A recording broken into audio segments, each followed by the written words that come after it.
February 1959, 9 experienced hikers entered the frozen mountains of the Northern Ural Range in the Soviet Union. They never came back. Weeks later, rescuers discovered their abandoned tent.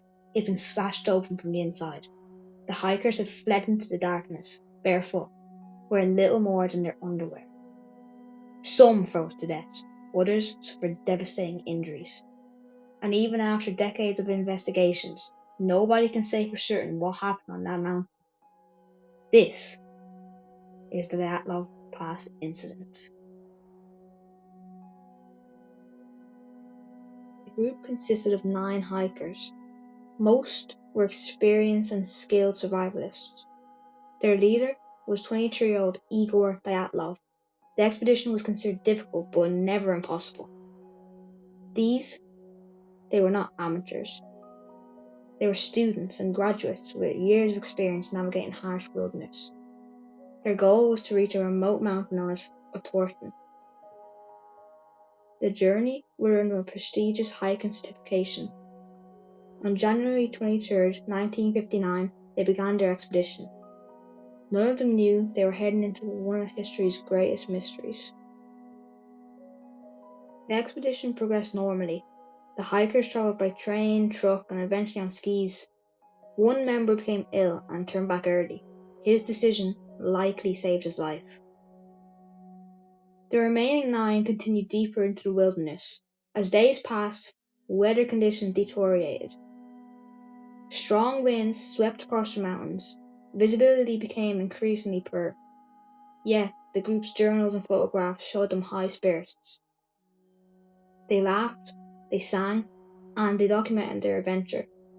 These would become the final known images of the team alive.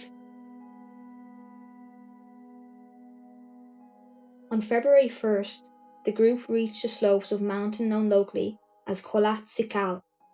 Its name roughly translates to Mountain of the Dead. Bad weather caused the hikers to lose their intended route. Rather than descend into a nearby forest for shelter, they pitched their tent directly on an exposed mountainside. That decision would become crucial. As darkness fell, the temperature dropped far below freezing. The wind intensified. The hikers settled into their tent for the night. At some point after sunset, something happened. Something terrifying enough to make 9 experienced hikers abandon the safety of their shelter and run into the frozen wilderness. When the group failed to return, concern began to grow. Search teams were organized. Days later, rescuers finally located the campsite. What they found made little sense. The tent was partially buried in snow, but the most disturbing detail was immediately obvious. The fabric had been cut open from the inside. It appeared the hikers had escaped through the slashes rather than using the entrance. Footprints led away from the tent. Some belonged to people wearing shoes, others appeared barefoot, some wore even only socks. All of them led toward a distant forest nearly a mile away.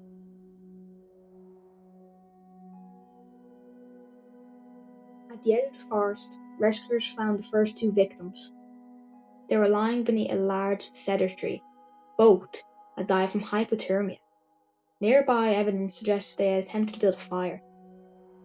Broken branches high above indicated one or more hikers had climbed the tree. Perhaps they were looking back toward the tent. Or maybe they were watching something. 3 more bodies were discovered between the tree and the campsite. They appeared to have been trying to return. One by one, they collapsed in the snow. The mountain had claimed them, or so it seemed. Months later, after the snow began to melt, rescuers discovered the remaining 4 hikers. Their bodies were found inside a ravine. What investigators saw immediately deepened the mystery. Several victims had suffered severe injuries. 1 had a fractured skull. 2 had massive chest trauma. The force was compared to injuries normally seen in high-speed vehicle collisions. Yet, there were few external wounds, no evidence of a fight, no signs of another person being present. 1 victim was even missing her tongue, others missing soft tissue. The findings raise more questions than answers. As investigators examined the case, additional details fueled speculation. Some clothing reportedly contained elevated levels of radiation. Witnesses in the region claimed to have seen strange lights in the sky around the time of the incident. The Soviet investigation eventually concluded that the hikers died because of an unknown compelling force. No further explanation was provided. The case was closed, but the mystery was only beginning.